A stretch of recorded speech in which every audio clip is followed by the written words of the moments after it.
In this edition of UTA Spotlight, we see how the campus of UTA celebrated the Lunar New Year on campus with the Arlington community. UTA Transportation introduces a new parking system on campus. The second annual Rhythm and Soul Fest was hosted on campus, and we see how it went.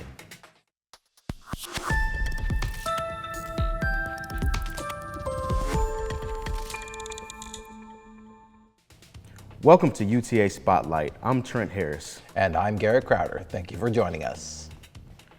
With a full moon and bright lights, February 17th brought celebration across Asia and UTA. In celebration of the Year of the Firehorse, the UTA Department of Global Engagement partnered with 5 Asian organizations and associations to host Lunar New Year Night Market, bringing an evening of colorful dances, delicious foods, and vibrant Asian traditions to Brazos Park. The event gave students the opportunity to partake in traditional activities while also being able to purchase authentic Asian treats from participating organizations. While this event featured a variety of performances and interactive activities, Tyler Lee, president of the Asian Business Student Organization, said he hopes attendees walked away with a deeper understanding of the holiday's meaning. I hope that people take away the wisdom, remembering their culture in an event like this. Lunar New Year is about uniting everybody, not from every background, but also remembering the people that brought them here and the culture they provided here.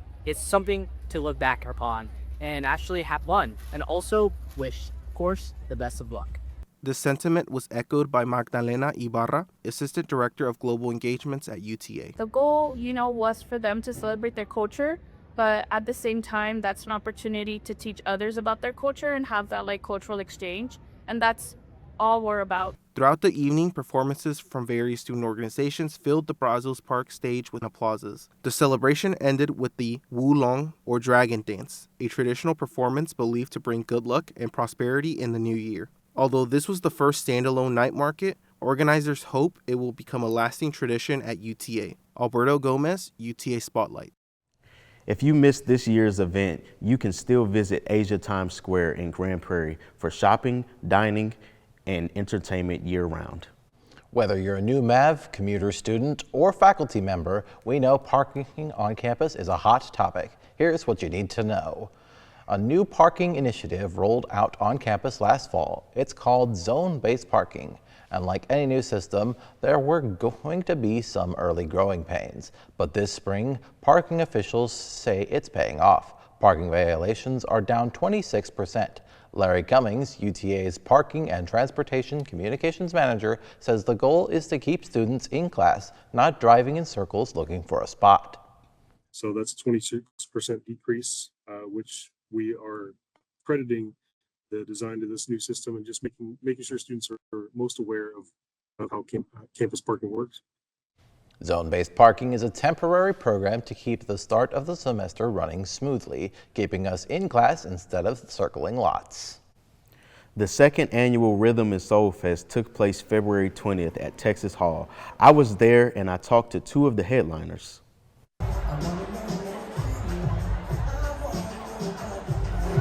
Music, memories, and motivation filled Texas Hall Friday night as UTA hosted its Rhythm and Soul Fest. Fans packed the venue as music legends took the stage for a night of classic hits and powerful performances. After the performances, artists shared advice for the next generation hoping to break into the music industry. One of the things that I think is important when you're an artist to just be creative, have fun, and think about something, don't really think about it, but just make something that you know is real for you. And I personally think it'll stand the test of time. The night also featured a powerful performance from gospel artist Leandra Johnson, whose voice brought the crowd to its feet and added a soulful energy to the event. R&B legends SWV shared a similar message for aspiring artists. Focus. If this is something you want to do, you're going to get a lot of no's before you get one yes. So stay focused, make sure your craft is tight, and keep moving. And get to know the business, because it's the music business first. From timeless hits to crowd sing-alongs, SWV closed out the night, reminding fans why their sound continues to resonate across generations. Trent Harris, UTA Spotlight. And if you enjoy live music, you can catch the popular UTA Spring Jazz Concert at Texas Hall, April 16th. Now we turn it to Michelle with Terry's Talk. Thanks, Trent. Welcome back to Terry's Talk.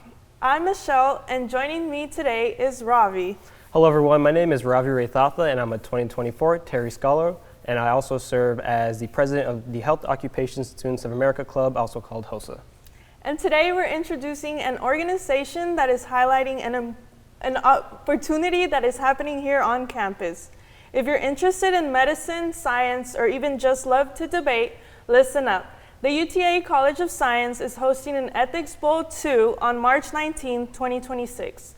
Robbie, can you tell us a little bit more about the organization you're a part of? Yeah, so HOSA is a pre-health club, and we focus on bringing relevant healthcare experience to our students through competition. And we're the only healthcare club that does this on campus. So students are able to pick any competition they want to choose from based off the list that HOSA puts out. And then we go to 2 competitions in the spring where our students can showcase their abilities and place internationally and on the state level and gain experience in healthcare. And about the Ethics Bowl, this is an opportunity for students to gain more experience in ethical reasoning, especially if they're taking the MCAT, the CASPER, the preview, and doing medical admission interviews. So this is a great way for pre-health students to gain a little bit more experience in that way. And it'll be a fun event, so if you can make it out, please do. March 19th, 3 to 6 p.m., 6th floor of the library. Thank you, Ravi, for sharing more about this opportunity. If y'all want more information or are interested in joining the organization, follow at hosa.uta. And now we have some exciting news shot by our fellow Terry, Aiden. Hello everyone, my name is Courtney Bell Jr. I'm a senior here at UT Arlington, and I'm excited to announce that I will be one of the newest members of Terry's Talk. I'm so excited to work with Michelle and Aiden. Stay tuned for what's next. Thank you so much, Courtney. We are super excited to have you join Terry's Talk, and we can't wait for our future segments. That is all we have for Terry's Talk. We hope you learned something new and decide to go out and make a difference. As always, in the famous words of the late Mr. Terry, success is attaining the goals you have set for yourself in life. Thanks, Michelle, for that organization and event spotlight. Early voting for the primary election in Texas is happening now through Friday. You will decide who represents you in general election this November. And you can vote at any polling place in your county of residence. The nearest polling location to UTA is the Tarrant County Sub Courthouse at 700 East Abrams Street near Fuzzy's Tacos. Be sure to bring a photo ID. After the break, we see students manage the balance between school and work. Additionally, we highlight a weekly Smash Brothers gaming tournament that offers UTA students a chance to unwind and engage in friendly competition. Lastly, UTA Softball hosts high-profile softball programs at the Dream City Invitational, and we recap the tournament next on UTA Spotlight.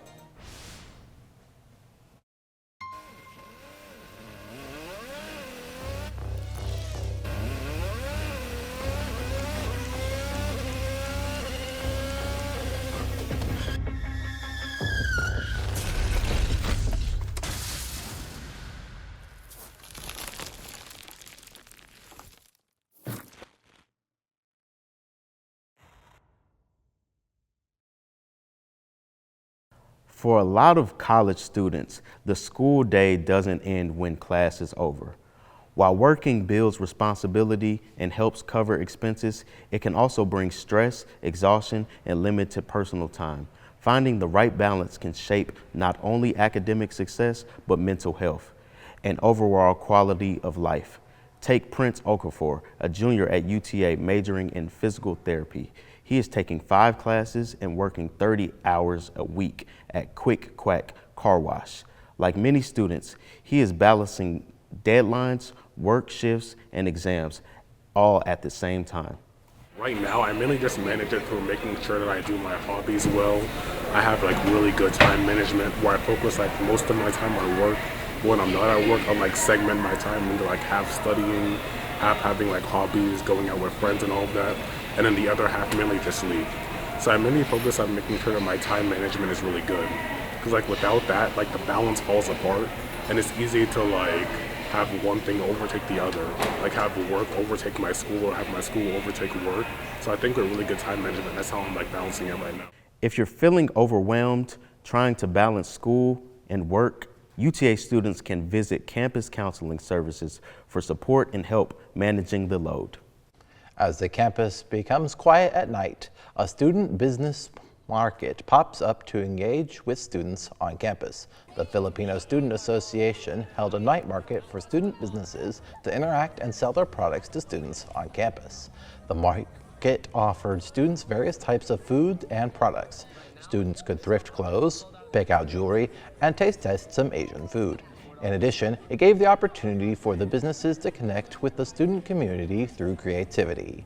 If you are interested in more student markets, UTA Center for Entrepreneurship and Technology Development will host the semesterly MAV Market on April 18th. Michaela Nobles hosts Healing Reflections, which focuses on personal growth and emotional well-being for students. The last episode explores a tool you can use to tell if you're in a toxic relationship.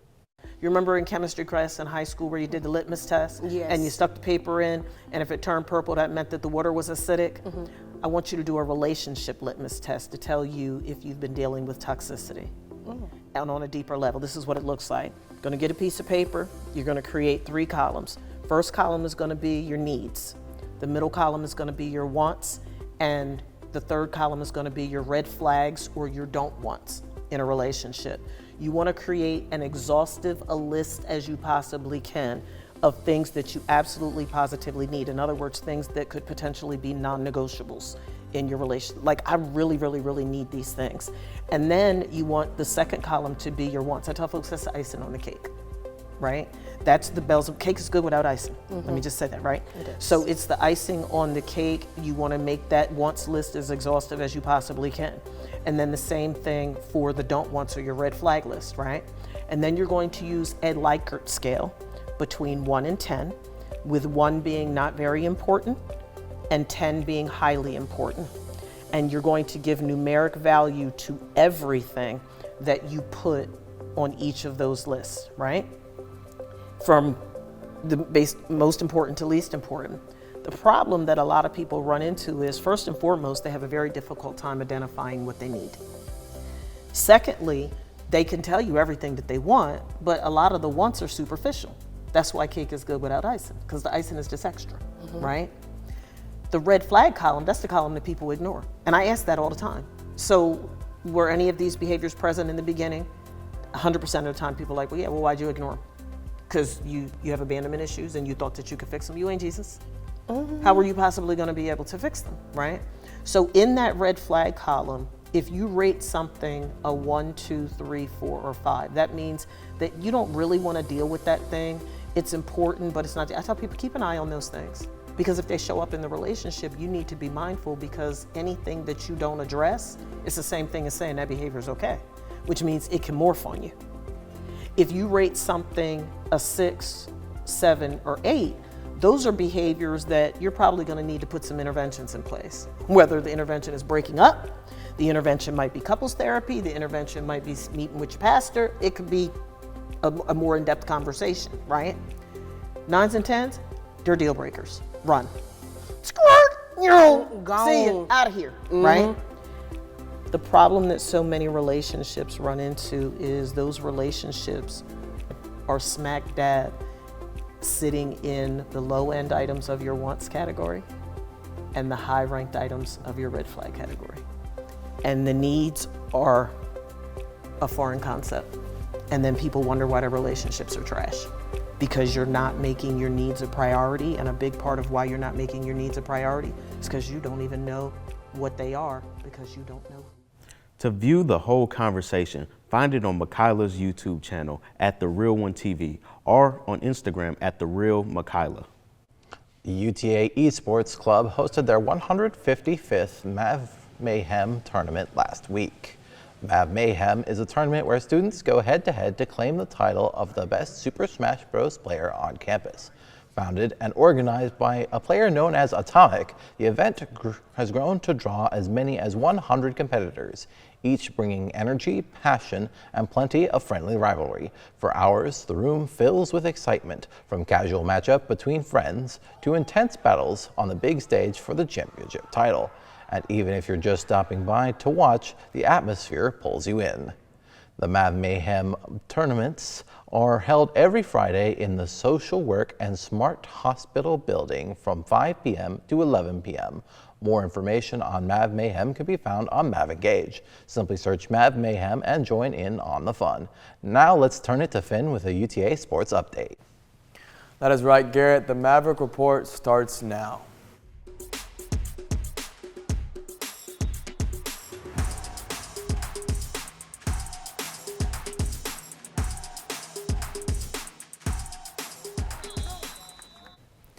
UTA's softball team played 4 games from February 13th to the 15th in the Dream City Invitational. Game 1 was against Wisconsin. Despite an early home run in the first inning, the Mavericks got hammered, losing 14-4 in a 10-run Mercy Rule ending. Game 2 was a close 2-1 win against Tulsa, and Game 3 against Iowa State was a wild back-and-forth affair. Iowa State took an early 7-run lead, but UTA fought back, scoring 7 runs themselves. But Iowa State won 15-11. The final game was a rematch against Tulsa, winning 4-3. Be sure to visit utamavs.com/sports/softball for more information on this team and future games. UTA baseball had a statement win over number 7 nationally ranked TCU Horned Frogs with a score of 11-7 in the college baseball series at Globe Life. Here's what head coach Mike Trapasso had to say after the game about Mavericks' 9-run first inning and the emotion in the early game. Obviously, against the number 7 team in the country, to put up 9 in the first showed the offense was back. And then it was interesting because it was a little bit of a roller coaster of emotions. Havern was good the first 2 innings, and then he just completely lost command and feel. And the Maverick baseball team will get another tough opponent as they face the number 6 ranked Arkansas Razorbacks for a 3-game non-conference series on the road. Back to you.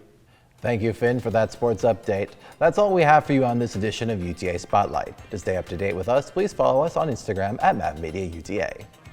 And don't forget to subscribe to our YouTube channel. I'm Trent Harris. And I'm Garrett Crowder. Thank you so much for joining us. See you next time.